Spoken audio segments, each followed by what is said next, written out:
Um, Probably the biggest topic we'll wait for Greg to talk about in detail, but I can say we've had a number of meetings over the last week preparing for the private sale of rocks, and so we'll go into a lot of detail around that later in the hangout. I can give a few updates about some calls I've had and some activities around. This is a combination of Rchain Co-op and Rchain Holdings, and actually LivelyGig as well. So LivelyGig's been working on a wallet UI design and beginning development around that user experience. That's been really a fun and interesting activity as we think about, especially who are the users, what are the primary use cases we're trying to solve. Are we going for a simple user experience or one that handles more requirements? So there's interesting trade-offs in all of that. I hope to be able to show something in the coming weeks to get some feedback, and we'll probably have some invite focus groups around some of this user experience. But just want to let the group know that we're working forward on that front. Probably the next most interesting front for holdings is around the topic of identity. And saw someone from the Uport team join on the identity Slack channel, which is awesome. Probably Jim, was he at your invitation? And I apologize, I got to look up his name. No, it wasn't directly an invitation, although I have interacted with them and mentioned Rchain. So yeah, I didn't recognize who this was. Yeah, so handle is Roven, and he is on the right. Uport. He's the leader of the Uport team. Exactly. So I'm gonna. I've invited him to some conversation, and then also this week have a couple of other conversations around identity. This afternoon we're meeting with Dasha, and I can't pronounce her last name offhand, with One World Identity, and then Friday meeting with Drummond Reed of Sovereign and Evernym to talk about some of the use cases and what it takes to get good customer acquisition, and which is combination of finding the right target market, solving their problem, and so forth. But what's really interesting in the identity space is from a go-to-market perspective, and solving KYC especially, is finding a population that either does or will soon have a digital identity, ideally that with cryptographic signatures around it. And so if others have ideas, I'd love to hear those. Feel free to chime in on the identity Slack channel. Greg and I have also had a couple conversations around music and decentralized music ecosystem. I don't know if the individual wants his name to be known yet from this morning, but an executive for a project that is working to help musicians get funded for their careers and launch and recordings. We had a great conversation that, for example, one of the issues that he mentioned was once musicians are performing at venues, there's often no data, no follow-up about the performance and the opportunity for the fan base to, in my language, form a social network or a collaborative follow-up. So just understanding those kinds of data flows, and Greg and I talked a bit about our view and many of your views on the social network attention economy with reputation, and how that fits into helping musicians and other creatives around particular venue events, as well as more general promotion and so forth. So that was a great conversation, and our hope is to create a series of these dialogues specific to the music industry to understand their requirements initially, their priorities, and then start analyzing those requirements and essentially what requirements that places on the platform, as well as applications built on the platform. So that was a great conversation. Also this week, we have actually the meeting following this one is, and this is related to the private sale, is we're going to work on the workflow for membership sign up. What we determined was that to participate in the private sale makes sense from a number of perspectives, that those participating become members in the cooperative. And so the urgency to get our membership mechanisms in order is now really high, which is a good thing. We've been overdue to get this all straightened out.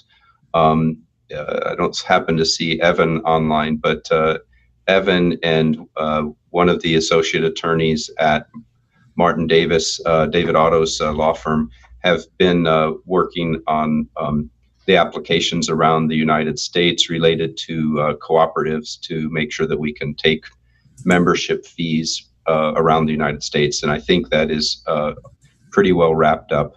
We'll try to get a more precise status of that shortly. And so we'll follow up on the workflow for membership. Hey, I wanted to welcome a few people who joined, and I don't recognize, of course. Hi, Jacob. We know you. Danny, it'd be great to. I don't happen to recognize you. If you could introduce yourself, and Bar, if you could introduce yourself. Yeah. Hi, everyone. Hello. Ed, we met at the meetup at Perkins Coie about 2 weeks ago. Oh yeah, hi Danny. Just didn't recognize. Yeah. Great. So I've been following along very closely, and very excited to continue learning. Awesome. Yeah, and Brandon. Hi, everyone. It's good to meet all of you. I look very forward to being a part of the team as it begins to take flight and get huge. Awesome. So your online handle is Danny? Mine? Oh, I'm sorry. No, just the order of the pictures on the screen flipped, and I got confused. Okay. Bar. We'll call you Initials. Bar. I'll change that somehow. Figure it out. Some people actually prefer to have a different and obscure online handle, which I respect. And so I was just curious if you preferred a online presence with a different name. I do. I'll figure something out. We'll call you Bar for now. Sounds good. Okay, awesome. So let's open it up a bit. I didn't really have a whole lot of status before Greg joined. We'll talk a fair bit about the private sale once he does join. Any other updates from others?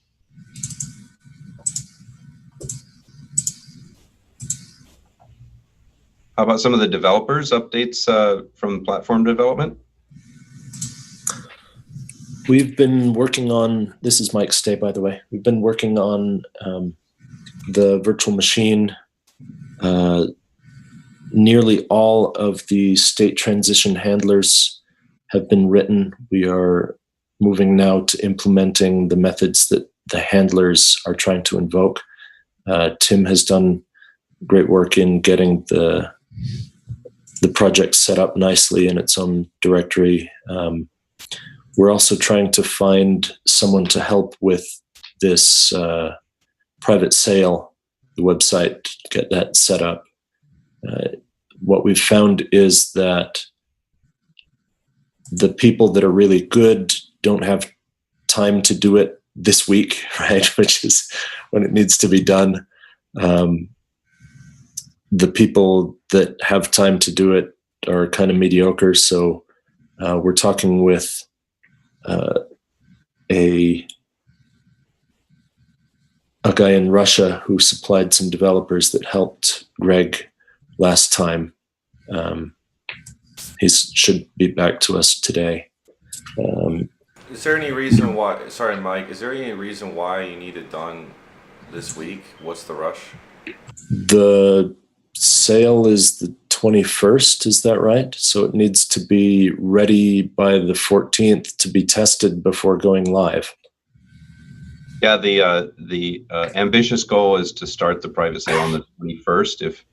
If we're not ready, it'll start a little bit later, but that's ideal if we do start the 21st. And the hard deadline around that is Greg is getting married in mid-September and will be then out of pocket on honeymoon for several weeks. So would like to wrap it all up and close by then. So it's a pretty short window.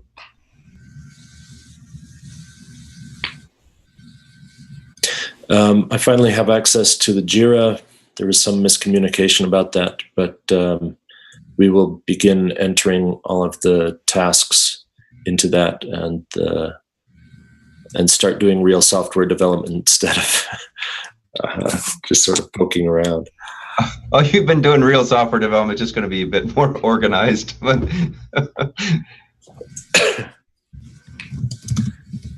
yeah, so we've certainly been making progress, but we really need to track that progress more explicitly and publicly. So that's where I'm at. I mean, did you want to hear about any of the research stuff? That's good too, yeah. Sure. So we found that the way we were modeling types was too restrictive. So we have this notion of a formula or a predicate, a type that is supposed to describe a collection of sets. This is what Greg has been calling the distributive law. And we looked at a very simple language called piano arithmetic, which just has two methods and no rewrites. So there's one thing that picks out what you mean by 0, and there's another one that picks out what you mean by the successor. And so that was our language. And then for the collections, we chose something called hiding algebras, which captures what we mean by sets. So there's or and in a hiding algebra correspond to intersection and union of sets. There's a top and a bottom, which correspond to the collection of all terms and the empty collection, respectively. And then there's a notion of implication. But if you try and take the successor of top, there's no finite or finitely presentable collection that captures what it means. And so we had to go back and say, well, if we want finitely presentable types, which we have to put in a program, how do we then denote these infinite sets? And so we've been doing some work around that. And the details are a little too technical for this call, but that's what we've been working on. So can you help interpret how this applies to Rchain? Sure. So there was a question of whether we would be doing purely type theoretic reasoning in the type checker, or if there would be some model theory involved. And it seems that in order to interpret top as a collection that's not necessarily finitely presentable, we have to pick out a class of models. So we're looking at the terminal coalgebra as the model that we're going to interpret the predicates in. So there will be some model theoretic reasoning going on. We can't do it purely type theoretic because there are too many strange models. So in the case of piano arithmetic, for instance, there's the standard model, which consists of 0, 1, 2, and et cetera, that we normally think of. But then there are other models that include natural numbers like omega, which is the first number bigger than any finite natural number. And so because of the existence of these strange models, the purely type theoretic approach has to deal with every model. And so we can't prove things about the particular model we care about because some of those properties don't hold in the weird ones. So we're going to do a kind of hybrid thing where we do as much type theoretic reasoning as possible and then some model theoretic reasoning after that. Thank you. Looks like Greg's here.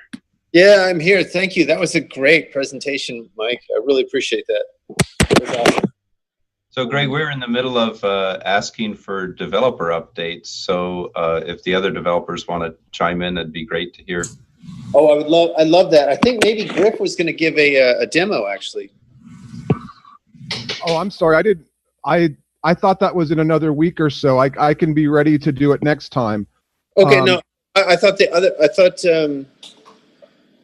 other demo. No worries. Yeah, a week now is just fine.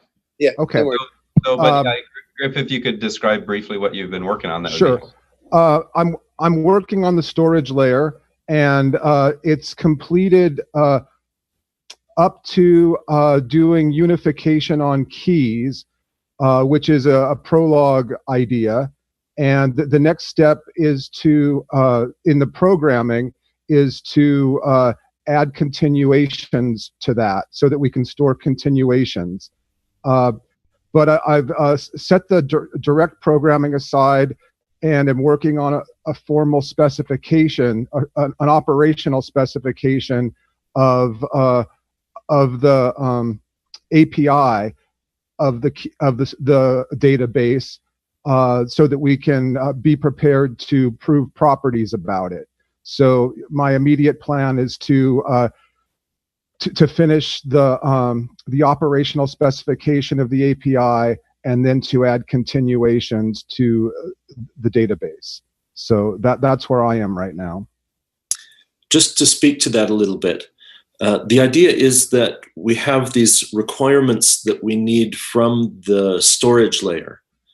In order to express those requirements, we're using an API that Griff came up with.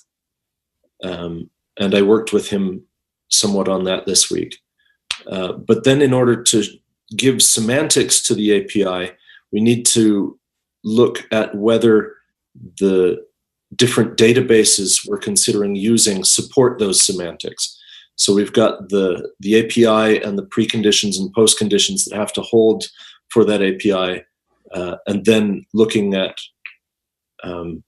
LMDB and Mongo and other possibilities of databases to make sure they support it. And so one thing that we're considering is abstracting from Mongo and LMDB kind of least common denominator among them, and seeing if we can express the semantics of the API in terms of that least common denominator, because then we know it'd work on either of those databases. So that's what he and I did this week together.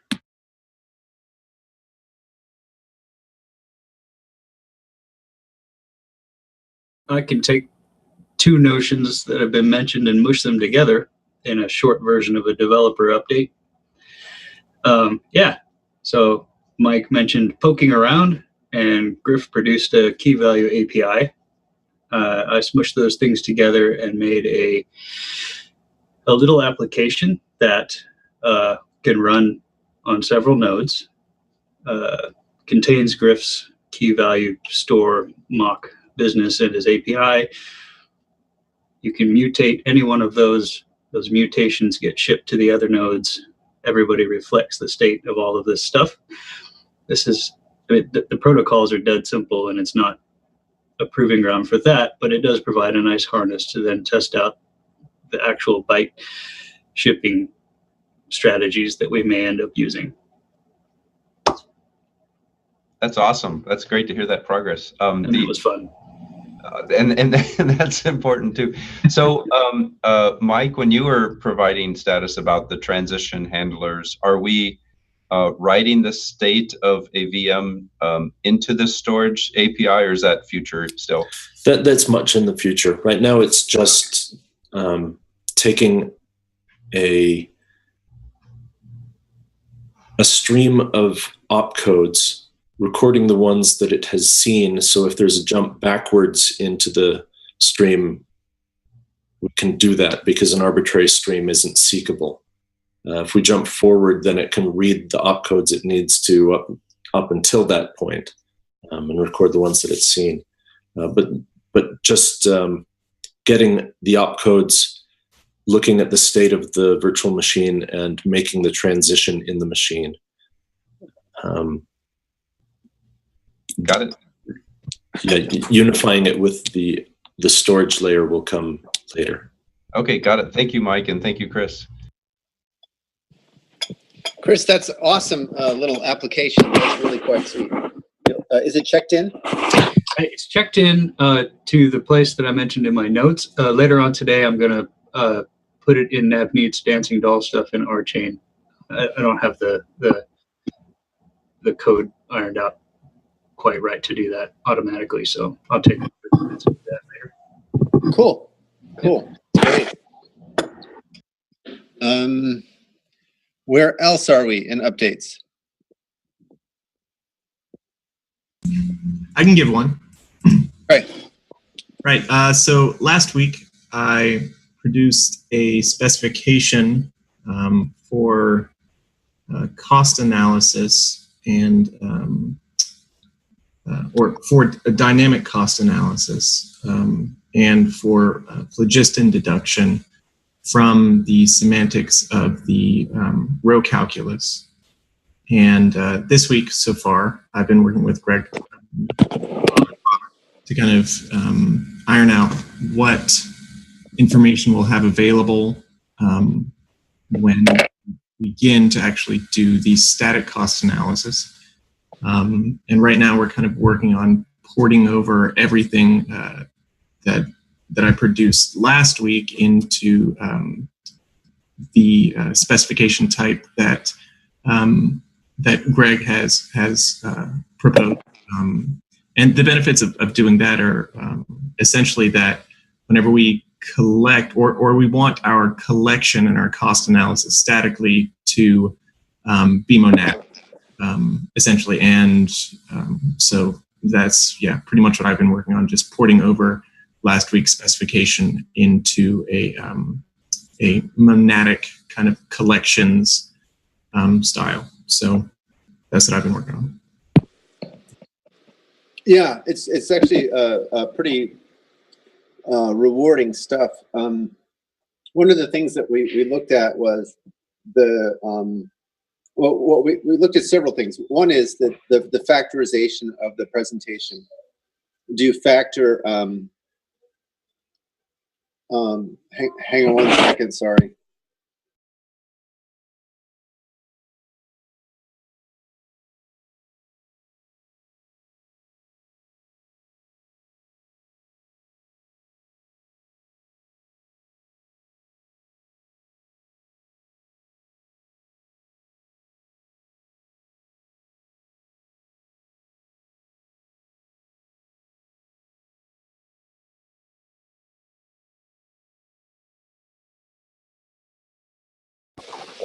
Sorry about that, guys. Yeah, so one of the things that Joe and I were looking at was it actually touches or impinges on the development of the mobile process calculi throughout the history.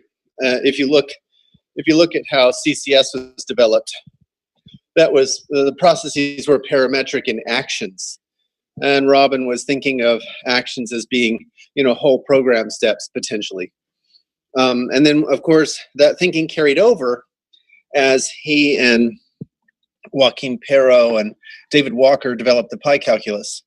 But then, and so about 1989, they did a sort of labeled transition style presentation, and their thinking about actions was that they were the full input or outputs. But then later, Robin realized that in order to be more in alignment with the way the lambda calculus is factored, you break the action up into the synchronization part and the data transmission part. And that allows you to give a better account of the bindings, the binding action of the input. And that shifts exactly the way you do the reduction, because the rewrite rules are no longer single-sided, right? You don't think of input as rewriting to the continuation. You think of input in parallel with output as rewriting to the synchronization, communication of the data, and then the continuation of the input and potentially the continuation of the output running in parallel. So that's a different factorization, and it leads to a whole host of interesting technical issues. But one of the things that Joe and I have been very cognizant of is the relationship of the cost function that we're working out for the phlogiston controlled execution of the VM to what's called the stochastic version of the pi calculus. So the stochastic version of the pi calculus basically it interprets rates on channels as giving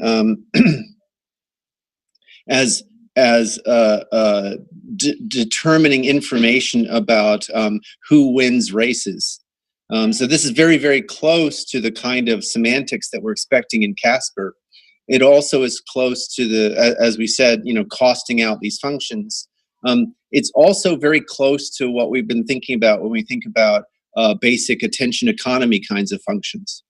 And so we're paying careful attention to making sure that the way we do the costs lines up with all of those additional requirements, as well as making sure the math works out.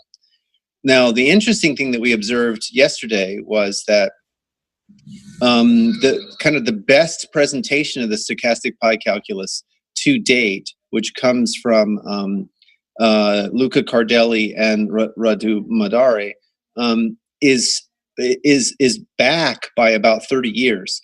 The version of the pi calculus, or the presentation of the pi calculus that they utilize and make stochastic, is not reduction based but label transition based.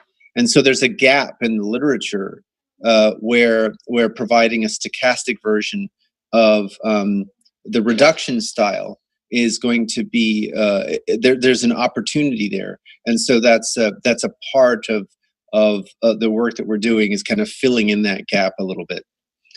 So it's actually pretty exciting, because once we're done, we'll be able to get not only a nice clean presentation, but also a paper out of it. Right, that was good, Greg. Thanks. Anyone else want to give some updates? Tim here.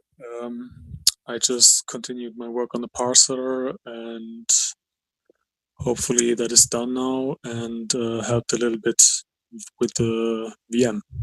That's it. Sweet. So, Ed, did you talk a little bit about the private sale? No, I was waiting for you. We talked roughly about the time frame, and that we're putting the membership together, and that's going to be a prerequisite for private sale participants, at least in the United States, probably outside as well. So please tell more. Yeah, so a bunch of us got together on Monday, so that included both internal and external counsel. So that's Evan Jensen and David Otto together, and we also had two consultants that have come in from Auto Capital, who are helping craft all the documentation for the private sale. That's Steve Carriaga and Greg Heiss. And let's see, we also had our CFO, Lisa, was there. And Andrea Louie was there. And Andrea Louie works for Martin Davis Law, which is the legal side of Auto Capital. And we kind of decided a bunch of things with respect to the private sale. So what we can say is the rough timelines. Either we're going to begin on the 28th of August or begin on the 21st, and that's going to depend upon how fast we are in putting together certain things and answering certain questions. I'm still bullish that we can make the 21st deadline, but if we can't, then we have the fallback position of the 28th. It's going to run to roughly the middle of September. We have a minimum bar set for investors, and basically, if you're in the private channel, the private sale channel, then you know what that minimum bar is. There's a set of kind of a KYC and accreditation checkpoints that have to be taken care of. As a part of this, the current to participate in the flow, we're anticipating that that comes with membership. So membership in the co-op, you can't even participate without membership in the co-op. So we're putting together a little website now for membership registration that people will go through, that people in the private sale will go through, and that's going alongside with some of the regulatory compliance that we have to deal with respect to the membership and securities. There's a bunch of legal stuff here. Is Evan on the call today?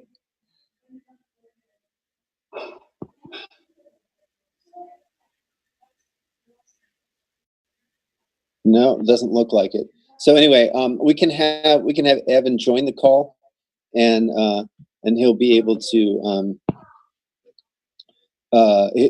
give more details about some of the regulatory compliance that we have to go through with respect to membership. But that's going to but that's far enough along with enough states. We have to do this on a state-by-state basis, by the way, so that turns out to be quite time-consuming. But it's far enough along with enough states in the U.S. that we can go ahead and start the whole membership, the membership registration process. So private sale participants will be become members. Once they're members, they can log in and get to the private sale page. That page will essentially collect.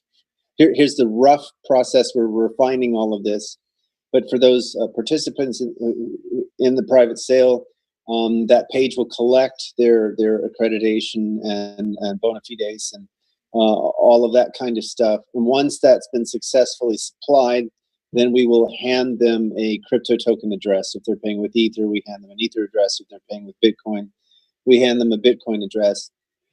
And then once we see that the tokens have been provided, it's very much like the redemption process. Once we see that the tokens are actually in that address, then we will hand them over rocks, just like we did with the redemption process.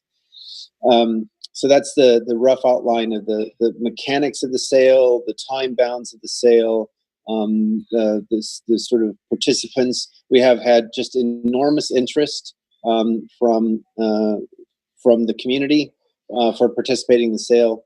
Had a bunch of cold calls from some investor firms who are quite interested. So we're quite excited about the level of participation. Ed, do we want to talk a little bit about what the target is, or what we're hoping to raise, or? I think we should wait for a board resolution around that amount and review the financial forecast. But I think the goals are reasonable. We want to certainly cover the cost of the co-op and the platform between now and launch of Mercury, and ideally cover some of the costs of the initial applications. Prior to ramping up this strategy to have a private sale, we were previously aiming for funding via the holding company.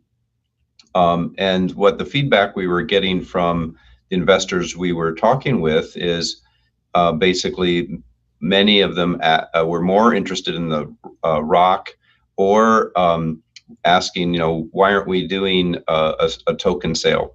So since every conversation almost turned that direction, that's what started this. So anyway, what I was saying is that hopefully this private token sale will also fund the initial application. So we're looking at the forecast to accomplish ideally both of those things.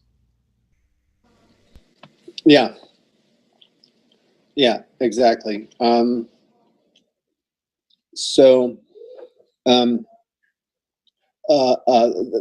If there are any questions about the sale, or if you know people who have been interested, basically the process is to contact Ed or myself, and make sure that the interested party is in Slack, and then we'll invite them to the private sale channel, and then the information about the sale is there. And this whole funnel process, again, is based upon my experience previously.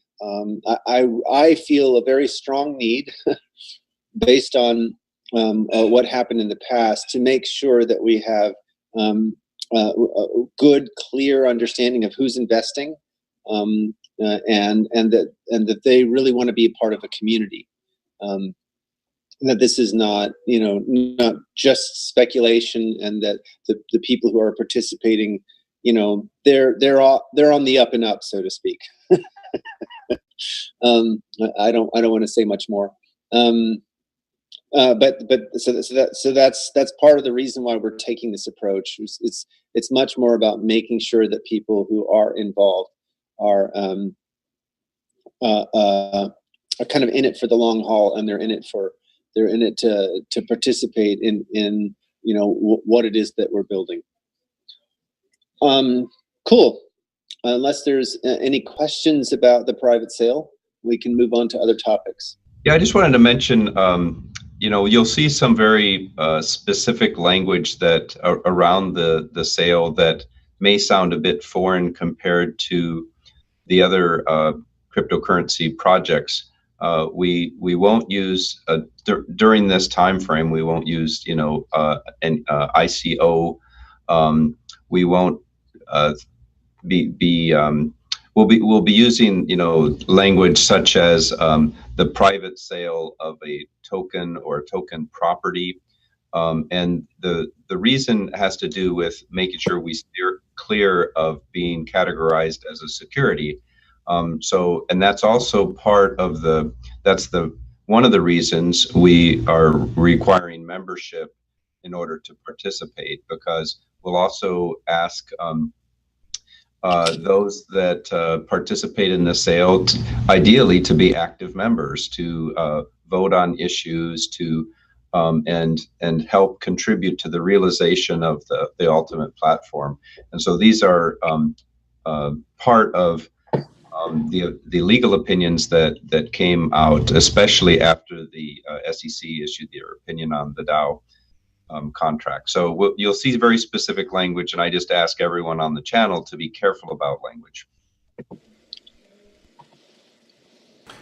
Yeah, I have at least I have some questions about the sale, but this can be taken offline. I'd like to get to it though definitely before anything goes live. If that's okay. Sure, absolutely. So moving on to some other things, unless there are other questions about the private sale. There's tons more to update folks on. What if you don't hit the benchmark you're going for, and how big of a risk do you think that is?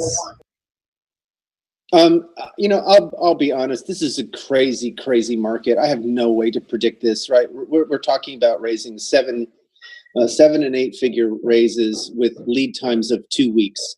To me, that's insane. And yet,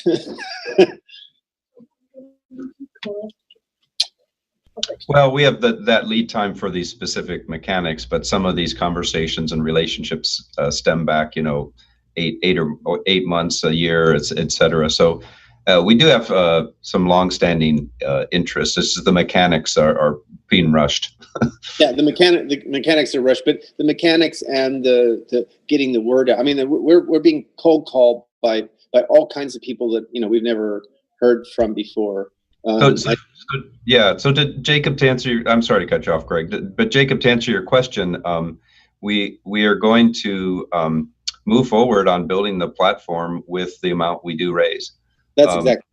Yeah, so we're not going to have a minimum and return funds, let's say, if we only raise that minimum. No, we're going to take the money and keep building the platform.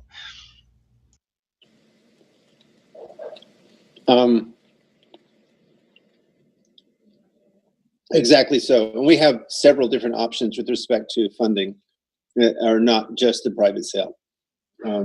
We've talked about those over a period of time, but we can come back to those. That's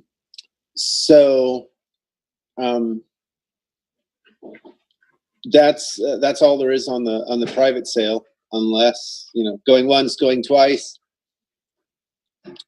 Okay. So moving on. One of the things that we've been doing is going through a lot of business development conversations with various people who we hope will be delivering applications or whole swaths of applications on the Rchain platform. And this is a part of the strategy, is to make sure that there are actual applications either very far along under development or ready to drop within the year after the Mercury release. And one of those conversations has become quite rich, and there's a lot of opportunity there. We're talking with the founder of Rope-A-Dope record label, and we're talking with Peter Harris of Resonate. And I mentioned some of this earlier on the call, so you can be a bit brief, but go continue. Okay. Yeah, I don't know but Ed had the impulse that we should kind of do a similar kind of thing to the community hangout here. The opportunities are enormous, right? Think about a decentralized Ticketmaster, and just that alone is an enormous offering, and Ticketmaster does not get a lot of love. So there's an opportunity also just from the point of view of the customers really wanting a different kind of solution. There are similar kinds of things for touring and music distribution. All of that goes into a successful set of music services. And we found with Peter Harris and Lewis like-minded thinkers who realize that this is a systemic issue, not just a one-point issue. And that the Rchain technology, the blockchain technology in general, and Rchain technology specifically, begins to address it at a systemic level. And so we're very excited about that,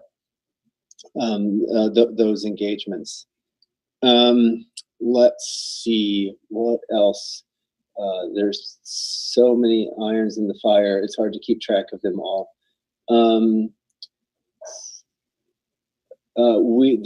Probably the biggest one is that we do have a COO.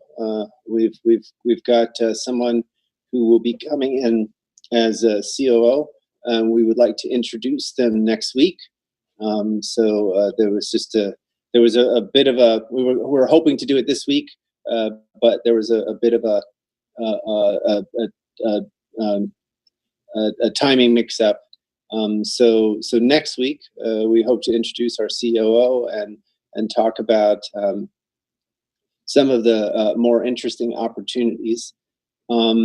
In this connection, another one of the business development efforts that we fully expect to be engaging some people may know about the stable coin offering of MakerDAO.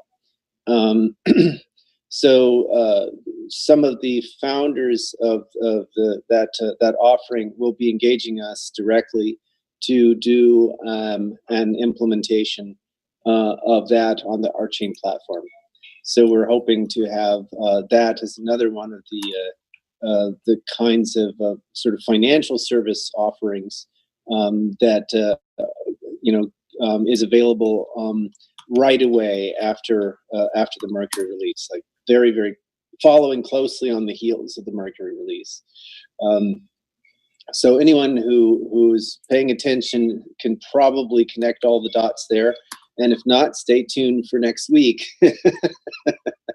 and you can get the full story. Let's see, what else have we got on our plate? I think that covers most of the highlights. I think we is Lisa on? Yeah. Can you hear me? Yeah, absolutely. So I think you and Steve kind of combined your forecasting models. Do we have a sense of when we might be able to have a version of those that we can make available for the community to take a look at?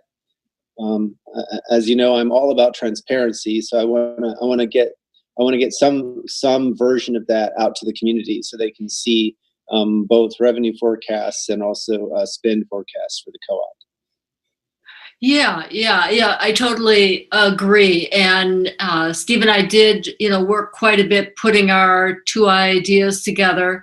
He has it right now. He was, going to be, taking a look at some of the user projections and updating it based on our conversation the other day. So I need to touch base with him, but why don't I just commit and say we'll try to have something to present for next week, if everybody's going to be on Wednesday, and do just a very brief overview of what the model looks like and what the assumptions are behind it in terms of the adoption of the platform. Yeah, no, that would be fantastic. I would really. So next week is going to be exciting, right? So let's think about what comes next week. Next week we introduce the community to our COO. We get a demo from Griff. We get an overview of the financial forecasts, the detailed spreadsheets, which will also be available on a Google Drive.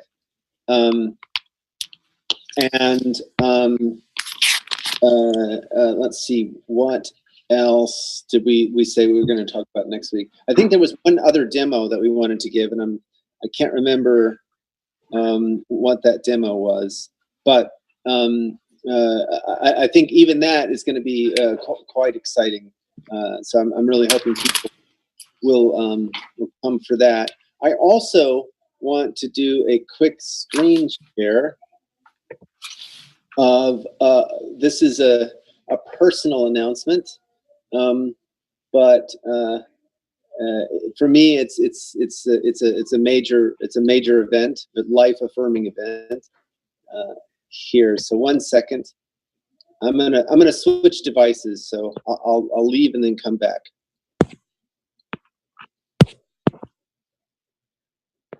He leaves us with bated breath. What is the event?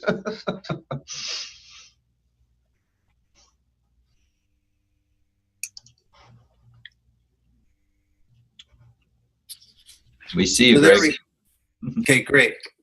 Okay, so I'm going to do a quick screen share. It turns out that my mother's husband is a jeweler, and as a gift to my partner and I, he has made these wedding rings for our upcoming wedding in September, and I just wanted to share them. These are handmade.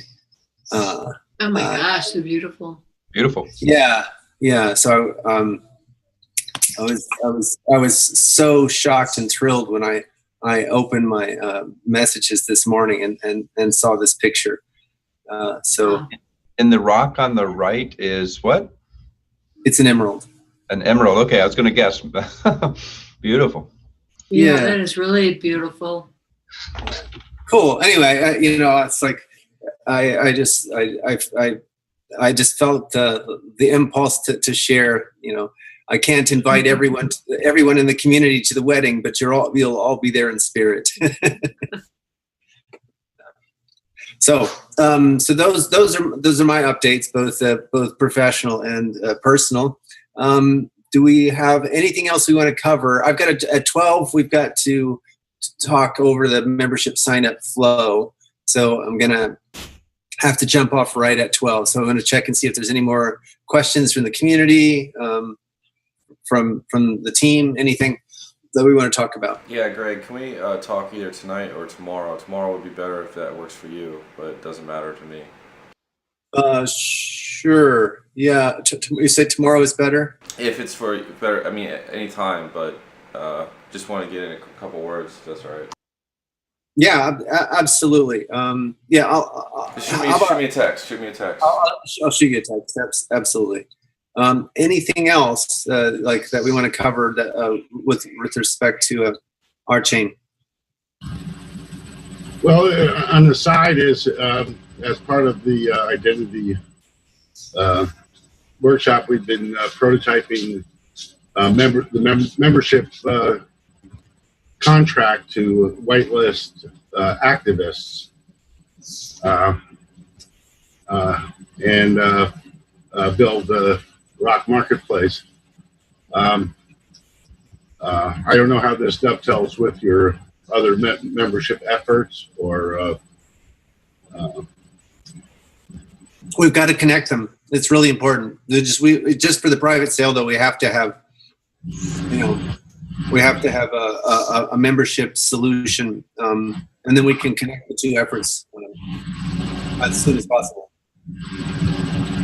Yeah, I don't think we would have it in production, any contracts in production for this sale, but just in terms of future coordination. Yeah, exactly. Future coordination. That's what I'm talking about. Yeah. Cool. So that's a good one. Let's see. Anything else? We had a lot of updates in the activist meeting that happens before. It was recorded, so that'll be posted to Slack. I don't want to take up too much more time. No, that's cool. That's cool. That's great news. I want to start participating in those as much as I can. All right. Well, unless there's a burning issue, I'm going to yield back the 5 minutes to the community. I really appreciate everyone coming out every Wednesday. It's just so great to see everyone engaged like this. And wait, Danny, are you the Danny that was on the Casper Hangout? Yes. Oh, no, I am not. I am not. No, Oh, I am oh. Danny with Green Kite, and Oh. we spoke a little bit about my energy efficiency. Why don't you jump in and talk about Green Kite and say something about the conversation, because I very much enjoyed that. Yeah, so did I. So my company, Green Kite, that I own and that I founded, is in the energy efficiency business. And what we do is we provide energy efficiency right now via a customer's utility. But we provide energy efficiency services directly to the customer, and that ranges in everything from changing out appliances, from refrigerators to water heaters to insulation and air sealing with things like spray polyurethane foam. I don't like working for the utilities, and what I would like to do, and this is what Greg and I discussed, is figure out a way to create a marketplace for customers to make some decisions about their energy usage. It's a very generalized idea about what I want to do, but blockchain enters into this with the notion of incentivizing the purchase of certain products versus other products.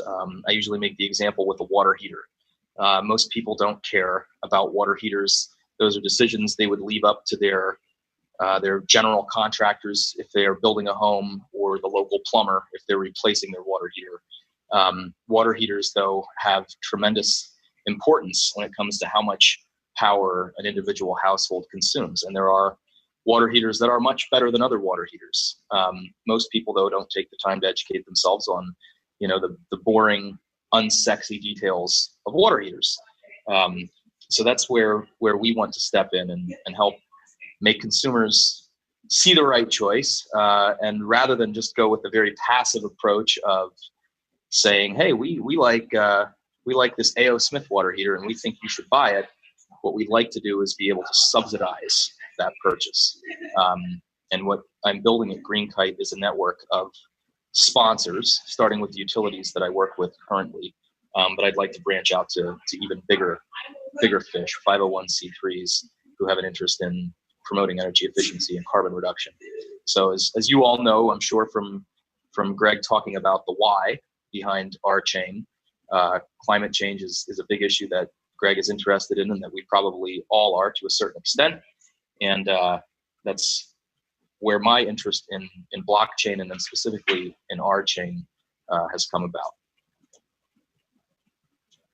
Are you on Slack, Danny? Yes, I am. I am on Slack as Danny. Awesome. I want to chat with you about some fun stuff after this. Wonderful. I look forward to that.